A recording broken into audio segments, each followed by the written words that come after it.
ကဘာပေါ်မှာရေနံထုတ်လုပ်မှုအများဆုံးနိုင်ငံထိပ်သီးနိုင်ငံ10နိုင်ငံအကြောင်းကိုဒီဗီဒီယိုမှာပြောပြပေးသွားမှာပဲဖြစ်ပါတယ်။နံပါတ်1နိုင်ငံမှာကတော့ဘယ်နိုင်ငံမှာဖြစ်မှာလဲဆိုတာနောက်ဆုံးဗီဒီယိုမှာပြောပြပေးသွားမှာပဲဖြစ်ပါတယ်။နံပါတ်10မှာကတော့ကူဝိတ်နိုင်ငံမှာပဲဖြစ်ပါတယ်။ကူဝိတ်နိုင်ငံမှာကတော့တနေ့ကို2.93တန်းစီပေါင်းထုတ်လုပ်နိုင်ကြောင်းဖြစ်ပါတယ်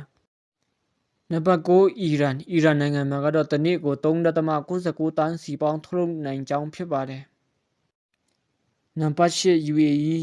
နိုင်ငံမှာကတော့တနေ့ကို4.16တန်းစီပေါင်းထုတ်လုပ်နိုင်ကြောင်းဖြစ်ပါတယ်။နံပါတ်9ဘရာဇီးနိုင်ငံမှာကတော့တနေ့ကို4.28တန်းစီပေါင်းထုတ်လုပ်နိုင်ကြောင်းဖြစ်ပါတယ်။နံပါတ်6အီရတ်နိုင်ငံမှာကတော့တနေ့ကို4.42တန်းစီပေါင်းထုတ်လုပ်နိုင်ကြောင်းဖြစ်ပါတယ်။နံပါတ်5တရုတ်နိုင်ငံမှာကတော့တနေ့ကို9.26တန်းစီပေါင်းထုတ်လုပ်နိုင်ကြောင်းဖြစ်ပါတယ်။နံပါတ်4ကနေဒါနိုင်ငံမှာကတော့တနေ့ကို9.86တန်းစီပေါင်းထုတ်လုပ်နိုင်ကြောင်းဖြစ်ပါတယ်။နံပါတ်3ရုရှားနိုင်ငံမှာကတော့တနေ့ကို10.85တန်းစီပေါင်းထုတ်လုပ်နိုင်ကြောင်းဖြစ်ပါတယ်။နံပါတ်2ဆော်ဒီမှာကတော့တနေ့ကို17.13တန်းစီပေါင်းထုတ်လုပ်နိုင်ကြောင်းဖြစ်ပါတယ်။နံပါတ်1